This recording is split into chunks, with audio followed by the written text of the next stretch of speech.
Hello sim racing fans, Homeschool Racer here. You joining me in the BMW 235i in a Raceroom Ranked qualifying session, which I've screwed up royally. I had a purple sector there, but I didn't get a single lap finished, unfortunately, so I'm having to start down in 16th place. So as we start the race, you're going to see that I make another royal screw up right here, where I get stuck in second for a moment as my finger slips off the paddle and we go down to 18th place. However, that was slightly fortuitous for me, as the striped BMW there murders the driver in front of me. So we're back up to 17th and we get ourselves involved in a 3-wide situation. I get squeezed nearly into the car on my inside, but just get away with it. Bowler there, not too impressed in the in-game chat. And then watch this Red Bull car as we get a good exit. Whoa, they get a crazy one in front of me and overshoot onto the grass, so I get another easy position along with a couple of contacts. The striped BMW squeezing the other car there down on the inside, but they just get away with it. And now, watch what happens here as they squeeze me. As you can see on the radar there, they nearly come into me, get their braking all kinds of wrong, and bye-bye, see you later. You can't do that in these cars. Watch as the carnage unfolds behind me with 2 or 3 cars spinning. Here it is. The striped BMW sent into space. The grey and the Red Bull car come together, which spins the red and blue car, and then the final Red Bull car slams into the front. And as you see here, it loses his bumper on the straight and just completely loses control there in quite a bizarre incident. So we rejoin the action. I'm hunting down the cars in front of me. I'm already up from 16th to 18th to 11th.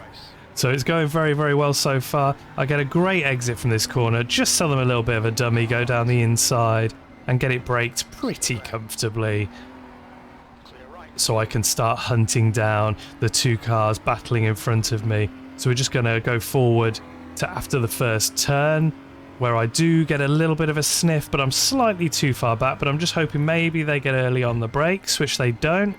Oh, what the? Bit too much curb, and that unfortunately is an RIP situation right there. So we're going down to turn 3 now, hunting down this guy again, trying to guess whether they're going to brake early again, so I move out. That's also for self-preservation, so I don't run into the back of them if I am slightly later on the brakes. But actually it turns out they were latest of all and overshoot the corner.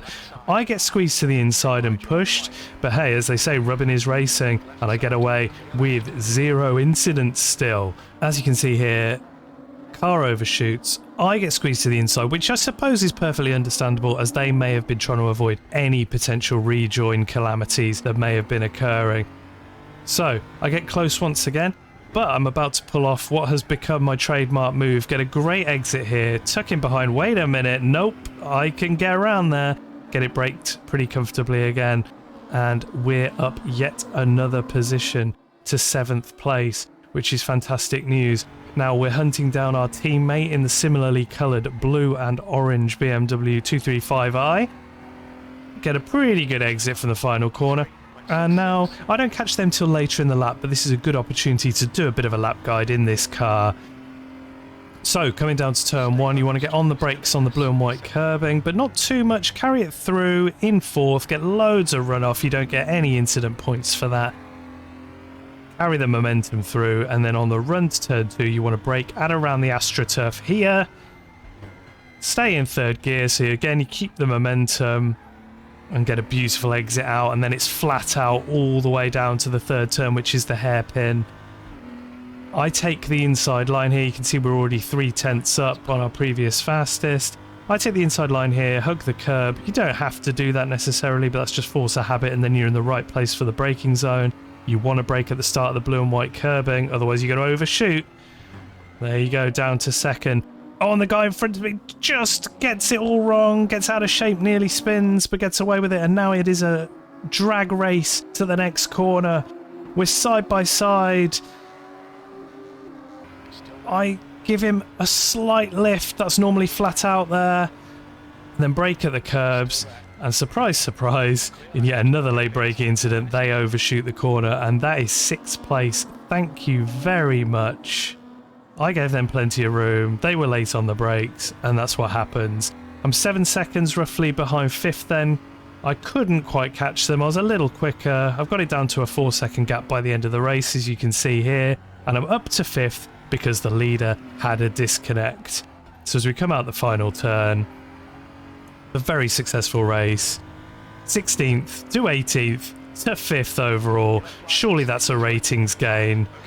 Really great race, enjoyed that a lot, avoided all the problems and had 0 incidents. Fantastic. And I was 4th fastest with a 153.936, and there's proof of the 11 position gain and the rating and reputation gain along with it.